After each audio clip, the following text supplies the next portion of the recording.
Breast cancer basically এক রকমের cancer যেটা কি ব্রেস্ট টিস্যুতে হয়। ব্রেস্ট হলো একটা সিক্রিটরি গ্ল্যান্ড। তো it is the basic function যেটা কি ব্রেস্টের হলো milk secretion and breast feeding. তো ব্রেস্ট গ্ল্যান্ডের ভিতরে টু টাইপস অফ টিস্যু আছে, একটা হলো গ্ল্যান্ড আর একটা হলো স্ট্রোমা যেটা কি সাপোর্টিং টিস্যু। তো বেসিক্যালি যে গ্ল্যান্ডুলার টিস্যু ওর ভিতরে মিল্ক প্রোডাকশনটা হয়, অ্যান্ড ওই মিল্ক প্রোডাকশনের যে পুরাটা মানে ডাক্ট আছে, ওই ডাক্টের ভিতরে হলো সাম সেলস ওদের মাল্টিপ্লিকেশন হয়ে যায়, সাপোজ একটা সাডেনলি একটা মিউটেশন হয়ে গেল, তো দেন দ্যাট ইজ হাউ একটা ব্রেস্ট ক্যান্সার ডেভেলপ হয়। ব্রেস্ট ক্যান্সার বেসিক্যালি WHO যে ক্লাসিফিকেশন, ওটার ভিতরে অনেকগুলি types of breast cancer tissue, depending on কি ওটার হিস্টোপ্যাথোলজি রিপোর্ট কি আসে। তো বেসিক্যালি যখন একটা বায়োপসি করা হয় বা একটা সার্জারি হয়, ওটার পরে যখন টিস্যুটা হিস্টোপ্যাথোলজি টেস্টিং এ যায়, তখন ওই টিস্যুটার যে এক্সাক্ট টাইপ অ্যান্ড যেটা গ্রেড, ওটা আমাদের রিপোর্টে আসে। তো মোস্ট কমন যেটা হলো ইনভেসিভ ডাক্টাল কার্সিনোমা। তো আমি যেটা বললাম একটু আগে, যে মিল্ক ডাক্ট যেটা, ওই ডাক্টের যে লাইনিং সেলস গুলি, ওইখান থেকে যখন ক্যান্সারটা অ্যারাইজ হয়, ওটা হলো ইনভেসিভ ডাক্টাল কার্সিনোমা, যেটা কি মোস্ট কমন। আর ওটা গ্রেড 1, গ্রেড 2, গ্রেড 3 হয়। তারপরে একটু সেকেন্ড কমন হলো ইনভেসিভ লবিউলার কার্সিনোমা। তো লবিউলার মানে এটা সেলফ এক্সপ্লেনেটরি, যে মিল্কের যে লবিউলস আছে, ওই লবিউলের যে সেল থেকে অরিজিনেট হয়, ওটা হলো ইনভেসিভ লবিউলার কার্সিনোমা। তো দিস টু হলো সবচেয়ে কমন। তারপরে একটু আনকমন কমন আছে মিউসিনাস কার্সিনোমা, এরকম।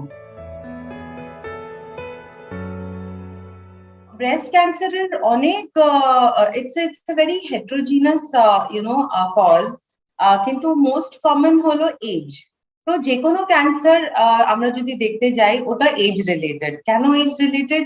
কেন যে যখন একটা মানে ফর এক্সাম্পল একটা বেবি, তো যখন বেবিটা বর্ন হয়, তখন বেবির সেলস গুলি খুব অ্যাক্টিভ, খুব ফ্রেশ অ্যান্ড গ্রো হচ্ছে, ফ্লারিশ হচ্ছে। তারপরে ধীরে ধীরে বেবিটা এজ হচ্ছে। জাস্ট সিমিলারলি বডিতে একটা সেলও যদি আমরা ফর এক্সাম্পল নেই, তো ওই সেলটাও যখন আমরা আমরা ছোটবেলা বাচ্চা থাকি, তখন ওই সেলটা খুব ফ্রেশ থাকে, একদম খুব সুন্দরভাবে চলছে স্মুথলি। আর যত যত আমাদের এজ হচ্ছে, তত তত একটা মানে মেশিনারির মতন ওটা ওয়্যার এন্ড টেয়ার হচ্ছে। তো দ্যাট ইজ হাউ কি হয় কি, যে সেলুলার মেকানিজম থাকে, যে কন্ট্রোল মেকানিজম সেলের, ওটা ধীরে ধীরে একটু ড্যামেজ হয়। তো প্রথমে প্রথমে একটু ড্যামেজ হয়, তো ওটা অটোমেটিকলি রিপেয়ার হতে থাকে। তারপরে একটা স্টেজ আসে যখন ওই রিপেয়ারটা আর পসিবল থাকে না, and that is when the cellular control mechanism যেটা, ওটা পুরোটা হেভার হয়ে যায়। and তারপরে ওই সেলটা একদম it just goes bunkers, and ওই একটা সেল থেকে দুটো সেল, 2 to 4, 4 to 8, তো geometric progression হয়ে যায়, and that is how actually it develops. Common যেটা হলো সিমটম, ব্রেস্ট ব্রেস্ট টিস্যু বা আর্মপিট অ্যাক্সিলা যেটাকে বলে বগল, ওর ভিতরে এক ধরনের লাম্প আসলো, মানে সাডেনলি। এটা অনেক টাইম কি হয় কি, সাপোজ লাম্পটা আছে কিন্তু লেডিটা নোটিস করে না। তো নর্মালি যখন পেশেন্টস আসে আমাদের কাছে, বলে যে আমি স্নান করছিলাম আর তখন আমি একটা লাম্প ফিল করেছি। তো সবচেয়ে কমন হলো লাম্প, না তো কোনো সোয়েলিং। তারপরে সেকেন্ডলি ব্রেস্ট টিস্যু যে স্কিনটার উপরে যে কোনো একটা মানে ধরো অপিয়ারেন্সটা একটু ডিফারেন্ট লাগছে, বা একটু ডার্ক লাগছে, বা রেডিশ লাগছে, বা একটু ডিম্পলিং যেটাকে বলে। তো ডিম্পলিং মানে আপনি অরেঞ্জের স্কিন দেখেছেন, তো অরেঞ্জের স্কিনের উপরে কিরকম এরকম ডট ডট ডট এরকম দেখা যায়, তো ধরো ওরকম ডিম্পলিং দেখা গেল। তারপরে থার্ডলি হলো নিপল। তো ব্রেস্টের নিপলটা নর্মালি মানে সিমেট্রিক থাকে, দুটো ব্রেস্টই আপনি যখন মিররে দেখবেন তো সেম মানে সিমিলার লাগে। তো ধরো একটা ব্রেস্টের অ্যাপিয়ারেন্সটা একটু একটু এসিমেট্রি লাগছে, বা পাকার্ড লাগছে, মানে এরকম পুলড আউট লাগছে। তারপরে কোন রকমের ডিসচার্জ। তো ডিসচার্জের ভিতরে অনেক অনেক টাইপের ডিসচার্জ আছে, যেমন ব্লাডি ডিসচার্জ বা ফ্র্যাঙ্ক ব্লাড। এক এক টাইম জাস্ট ফ্র্যাঙ্ক ব্লাডও ডিসচার্জ হতে পারে, বা একটু mixed with blackish blackish brownish discharge, বা মিল্কি ডিসচার্জ। কিন্তু মিল্কি ডিসচার্জ নর্মালি পয়েন্ট করে যে ওটা ক্যান্সারাস না। মিল্কি ডিসচার্জ ইজ ইউজুয়ালি মানে বিনাইন টিউমার যেটাকে বলে, নন ক্যান্সারাস। তো most commonly discharge, and if it is যদি ওটা ব্লাড স্টেইন হয় মানে মিক্সড উইথ ব্লাড আর না তো ফ্র্যাঙ্ক ব্লাড, তাহলে ডেফিনেটলি ওটা একটা রেড ফ্ল্যাগ। তারপরে আর্মপিট বা অ্যাক্সিলাতেও কোনো টাইমস এ লাম্প ফিল হতে পারে, সিঙ্গেল আর না তো মাল্টিপল লাম্পস এরকম ফিল হতে পারে।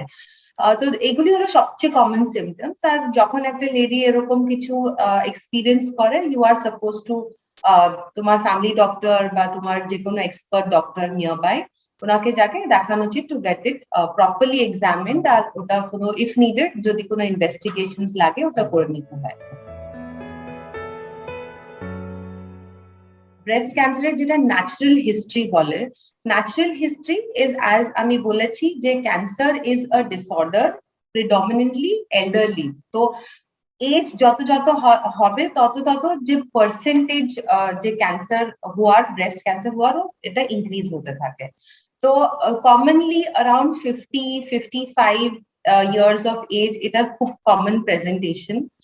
কিন্তু কোনো টাইম দেখা যায় যে সমস্ত মহিলাদের ফ্যামিলি হিস্ট্রি আছে, সাপোজ কারোর মার ব্রেস্ট ক্যান্সার হয়েছিল বা ওভেরিয়ান ক্যান্সার হয়েছিল, আর নয়তো প্রাইমারি রিলেটিভ মাসি বা মামা এরকম, তাহলে ওদের আরেকটু আর্লি এজেও হতে পারে, মানে যেরকম 40 বা 38, 35। ম্যামোগ্রাম বেসিক্যালি এক ধরনের এক্সরে হয়, ইট ইজ সামথিং লাইক, আমরা ওটাকে সফট এক্সরে বলতে পারি। তো যে টেকনিকটা ম্যামোগ্রাম করার একটু ডিফারেন্ট। তো আমরা সবাই নর্মালি লাইফ অ্যাটলিস্ট একবার তো এই পর্যন্ত একটা চেস্ট এক্সরে হয়েই যায়, তো দেয়ারফর মানে ইট ইজ ভেরি সিমিলার। তো ব্রেস্ট টিস্যুর ওটা হলো একটা স্পেশালাইজড এক্সরে, আর ওটার একটু আলাদা রকমের ভিউজ মানে থাকে ব্রেস্ট টিস্যুকে দেখার জন্য, মানে উপরের থেকে নিচে অ্যান্ড সাইডওয়েজ, যাতে পুরো ব্রেস্ট টিস্যুটাকে ঠিক মতন স্টাডি করা যায়। তো it is nothing but like something like an x-ray, কিন্তু ওটার ডোজ আর ওটা একটু টেকনিক্যালি একটু ডিফারেন্ট, যাতে ওটা সফট টিস্যুটা দেখা যায়। নর্মাল এক্সরেতে বোনস হাড়গুলি বেশি দেখা যায়, কিন্তু এটাতে আমরা সফট টিস্যুটা স্টাডি করছি, কেন যে breast tissue is obviously a very soft glandular tissue. যেটা national cancer comprehensive network guideline, যেটা কি one of the standard fundamental guidelines, internationally recognised, ওরা বলে যে 40 ইয়ার্স অফ এজ হলো মানে স্ট্যান্ডার্ড, যে একটা মহিলা তখন 40+ যখন হয়ে যায় মহিলাটার, তখন স্টার্ট করা উচিত উইথ অ্যানুয়াল স্ক্রিনিং ম্যামোগ্রামস। তো যদি অ্যানুয়ালি সাপোজ 3 বছর কনজিকিউটিভলি ম্যামোগ্রামটা নর্মাল আসছে, তাহলে ওয়ান্স ইন 3 ইয়ার্স ওটা করা যায়, কিন্তু 40 is the most appropriate age. আজকাল যেটা গোল্ড স্ট্যান্ডার্ড যেটাকে বলে, ওটা হলো ট্রাই মোডালিটি ট্রিটমেন্ট। তো ট্রাই মোডালিটি মানে 3 modalities, very simple to understand. তো সবচেয়ে কমন হলো যখন ব্রেস্ট ক্যান্সার ডায়াগনোজ হয়, কনভেনশনালি প্রথমে সার্জারি করে। সার্জারির ভিতরে বেসিক্যালি 2 রকমের সার্জারি থাকে, একটা হলো ব্রেস্ট কনজারভেশন আর একটা হলো ম্যাস্টেক্টমি, যেটা কি পুরো ব্রেস্ট টিস্যুটা বের করে ফেলে। তারপরে সার্জারির পরে যে ফাইনাল একটা রিপোর্ট পাওয়া যায়, ওটাকে বলে হিস্টোপ্যাথোলজি রিপোর্ট। এই হিস্টোপ্যাথোলজি রিপোর্টটা খুবই ইম্পর্টেন্ট হয়, কেন যে এই রিপোর্টটার বেসিসের উপরে অনেক কিছু ফিচার্স পাওয়া যায়, যে ব্রেস্ট টিস্যুটা কোন ধরনের, এটা হরমোন সেন্সিটিভ কি বা হরমোন রেজিস্ট্যান্ট, কিমো সেন্সিটিভ কি কিমো রেজিস্ট্যান্ট হবে। আর তারপরে ওটার বেসিসে কিমোথেরাপিটা ডিসাইড হয়। আর কিছু টার্গেটেড থেরাপিও অনেক চলছে ব্রেস্ট ক্যান্সারে। তো যেমন HER2 রিসেপ্টর, এটা একটা খুবই ওয়েল স্টাডিড আর ডকুমেন্টেড মানে বেনিফিট আছে। তো ওটা ধরো পজিটিভ আসে, তাহলে টার্গেটেড থেরাপি দিতে হয়। তো নর্মালি সার্জারি, তারপরে 6 to 8 সাইকেলস কিমোথেরাপি থাকে, and chemotherapy normally 3 weekly cycles থাকে, এন্ড তারপরে রেডিয়েশনের রোল আসে। তো দ্যাট ইজ ওয়াই 3টা মোডালিটি মানে একটা হোলিস্টিক কমপ্লিট ট্রিটমেন্ট একটা ব্রেস্ট ক্যান্সারে এই 3টা মোডালিটি থাকে। তো পেশেন্টস আর রিলেটিভস অনেক টাইম অ্যাওয়্যার থাকে না, বা স্টার্টিং এ এগুলি পেশেন্টকে এক্সপ্লেন অনেক টাইম করে না, বা জানি না পেশেন্টও ঠিক মতন হয়তো দের ইজ অলওয়েজ একটা কমিউনিকেশন গ্যাপ হতে পারে। তো পেশেন্টের প্রথমে সার্জারি হয়ে যায়, পেশেন্ট ভাবে যে আচ্ছা আমার তো সার্জারি হয়ে গেছে, এখন আমার কিছু লাগবে না, কিন্তু তারপরে পেশেন্ট রিয়েলাইজ করে যে না, এখন তো কিমোথেরাপি বাকি। তারপরে কিমোথেরাপি হয়ে যায়, তারপরে পেশেন্টকে বলা হয় না না, এখন তো তোমার রেডিয়েশন করতে হবে। তো তখন পেশেন্ট একটা একরকমের মেন্টাল সেটব্যাকে চলে যায়, আরে আমি ভেবেছিলাম আমার কিমোথেরাপিতেই শেষ হয়ে যাবে।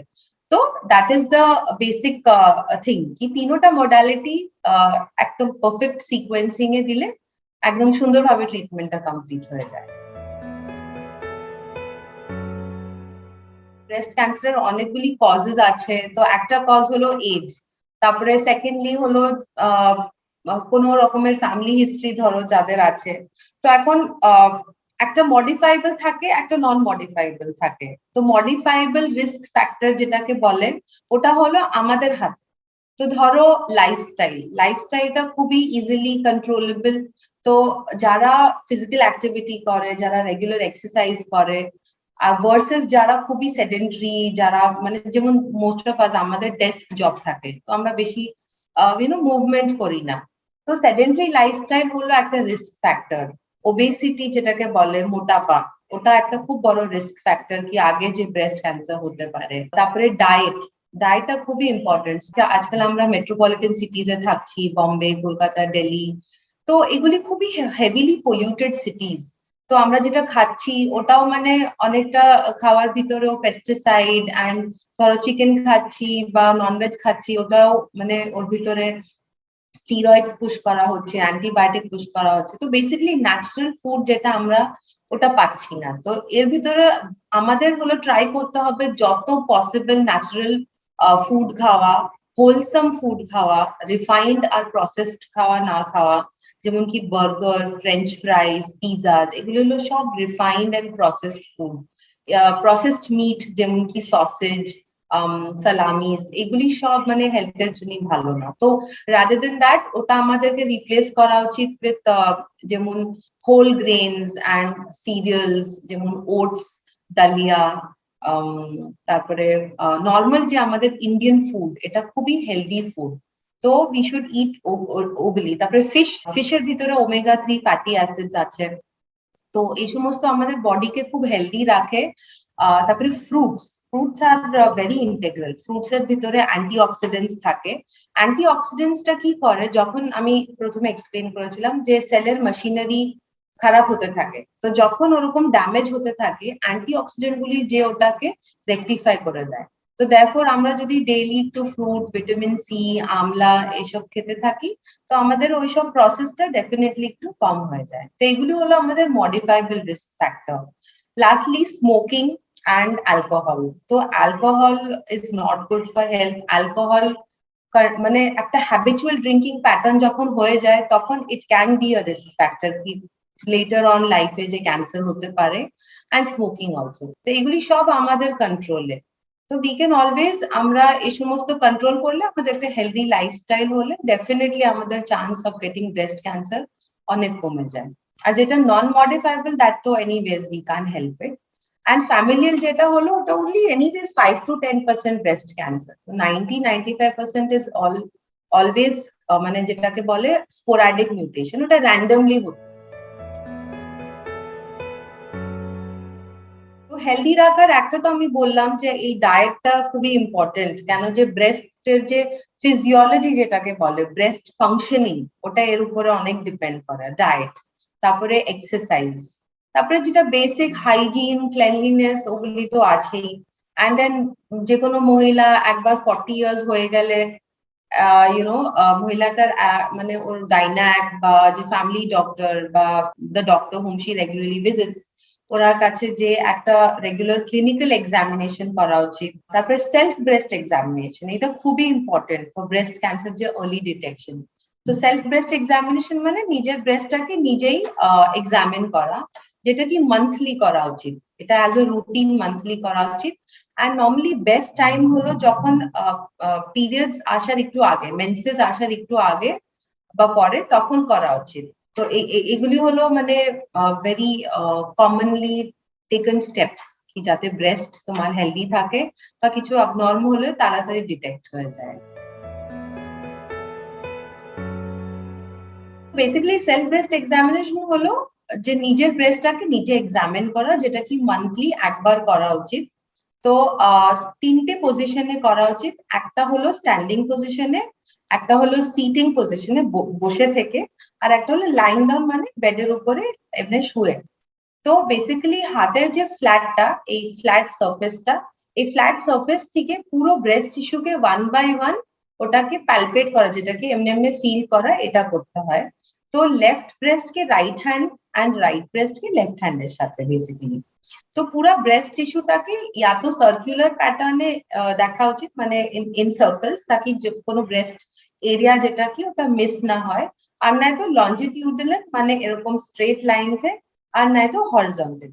তো এই তিনটে প্যাটার্ন আছে। আর একটা হলো মিররের সামনে দেখা উচিত যে দুটো ব্রেস্টই সিমেট্রিক লাগছে কি না, কোনো মানে যেটা আমি প্রথমে বলেছিলাম যে কোনো ডিম্পলিং বা কোনো পাকারিং, কারণ এক এক টাইম নিজে দেখে ওটা ঠিক পাওয়া যায় না, তো মিররে দেখে ওটা রিয়েলাইজ করা যায়।